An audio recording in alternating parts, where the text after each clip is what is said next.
बलिया के बाबू साहेब पूरी जिंदगी सत्ता में धारा के उलट चलते रहे, पद के लोभ से दूर रहे। बेबाकी ऐसी कि खुलेआम कह देते थे कि हाँ, जिन्हें आप माफिया कहते हैं वो सूर्यदेव सिंह मेरे दोस्त हैं। उस शख्स को ये यकीन था कि वो बेहद बड़ी चीज़ों के लिए बना है, इसलिए उन्होंने कभी कोई मंत्री पद स्वीकार नहीं किया। बेबाकी सादगी और ईमानदारी ऐसी कि उनके विरोधी नेता भी उनके कायल थे, क्योंकि वो गुप्त मीटिंग में हुई मंत्रणाओं को भी सार्वजनिक जाहिर कर देते थे, क्योंकि उनका मानना था कि नेता से जुड़ी हर चीज़ सार्वजनिक होनी चाहिए, क्योंकि वो जनता की नुमाइंदगी करते हैं।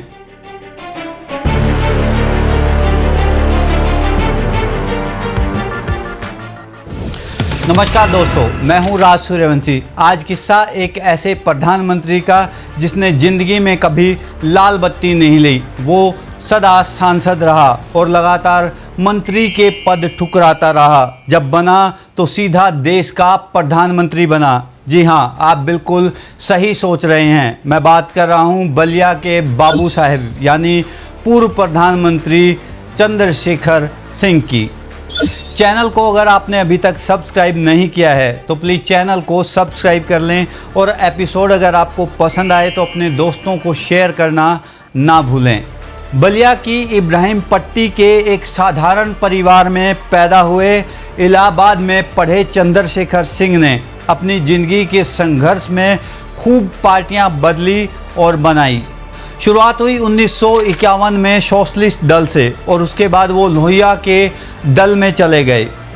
चंद्रशेखर सिंह को लोहिया के चेले बनने के लिए नहीं, बल्कि उनके साथ किए झगड़ों के लिए उन्हें याद किया जाता है।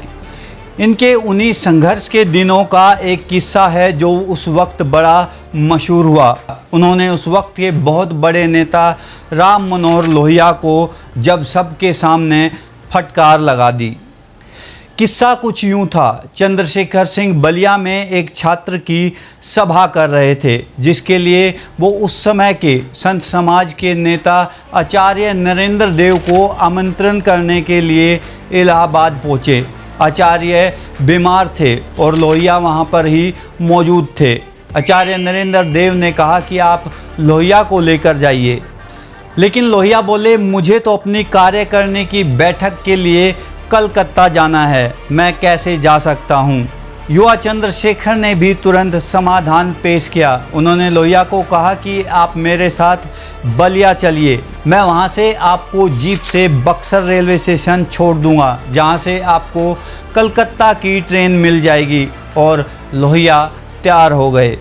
लेकिन जैसे ही वो बलिया के रेलवे स्टेशन पर उतरे, लोहिया ने कहा कि चंद्रशेखर जीप कहाँ है। चंद्रशेखर ने कहा कि डॉक्टर साहब जीप आपको शाम को चाहिए, मिल जाएगी।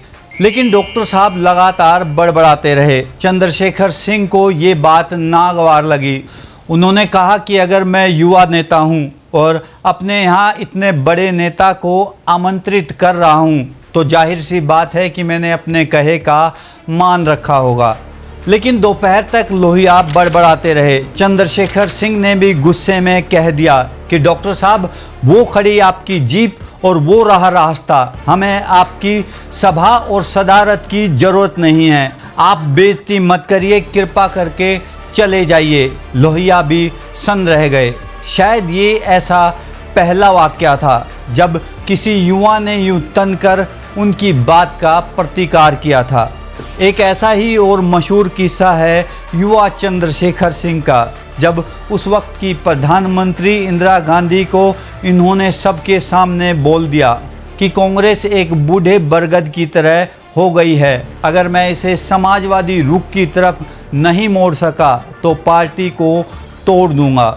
दरअसल ये वाक़या तब का है जब चंद्रशेखर सिंह उस वक्त के प्रधानमंत्री इंदिरा गांधी के खास बन गए थे। ये उन दिनों का एक वाक़या है जब शाम के वक्त इंदिरा गांधी के आवास पर कांग्रेस पार्टी के तमाम बड़े नेता जुटा करते थे, देश और दुनिया के विषयों पर चर्चा करने के लिए।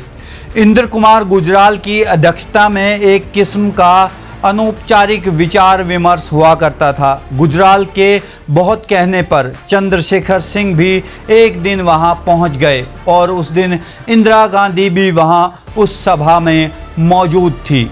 इंदिरा गांधी ने चंद्रशेखर सिंह से कहा, क्या तुम कांग्रेस को समाजवादी मानते हो?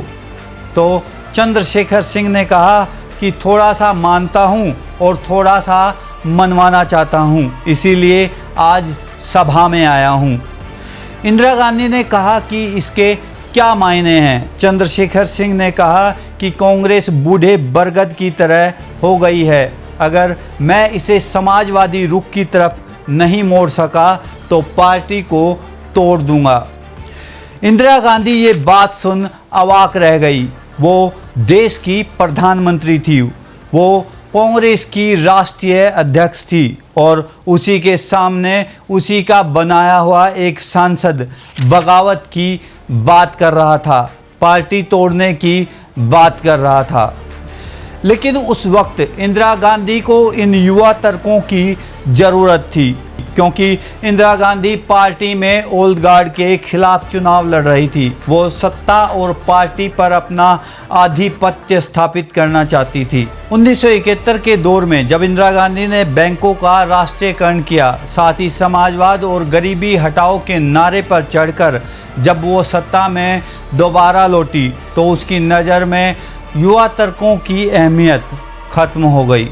इसलिए चंद्रशेखर सिंह उन चुनिंदा कांग्रेसी नेताओं में से एक हैं जिन्हें इमरजेंसी के दौरान विपक्षी नेताओं के साथ गिरफ्तार कर जेल में डाल दिया था।